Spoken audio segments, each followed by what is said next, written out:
अब बात पाकिस्तान के गेहूं बाजार की कर ले, जहां सरकारी आंकड़ों और वास्तविक उत्पादन के बीच बड़ा अंतर सामने आ गया है। आपको बता दें कि पाकिस्तान में 2026 की गेहूं फसल करीब 2 करोड़ 60 लाख टन रहने का अनुमान है, जबकि सरकार ने उत्पादन 2 करोड़ 98 लाख टन बता दिया। यानी दोनों के आंकड़ों में करीब 38 लाख टन का difference. Serial association of Pakistan का कहना है कि सरकारी अनुमान वास्तविक स्थिति से ज्यादा है और कम उत्पादन का असर अब घरेलू बाजार में साफ दिखाई दे रहा है। उत्पादन कम होने की खबरों के बीच पाकिस्तान में गेहूं के भाव बड़ी तेजी से बढ़े हैं। जनवरी में जहां गेहूं करीब 3300 पाकिस्तानी रुपए प्रति 40 किलो था, वो बढ़कर 4700 रुपए पहुंच चुका है।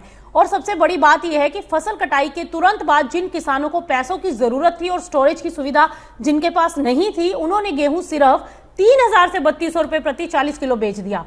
लेकिन जुलाई के आखिर तक वही गेहूं 4500 रुपए से ऊपर कारोबार करता दिखाई दिया। हालांकि समस्या सिर्फ उत्पादन की कमी नहीं, बल्कि बड़ी मात्रा में गेहूं अभी निजी गोदामों में मौजूद है और सरकारी एजेंसी पास्को के पास भी पर्याप्त स्टॉक है। सरकार ने राज्यों को पास्को के गोदाम से 12 लाख टन गेहूं जारी करने की मंजूरी दी है। इसके अलावा संघीय सरकार ने करीब 10 लाख टन गेहूं आयात करने का फैसला भी किया है।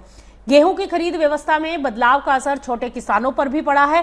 अब सरकार की बड़ी खरीद से पीछे हटने के बाद किसानों के पास तुरंत भुगतान और सुरक्षित भंडारण के सीमित विकल्प हैं।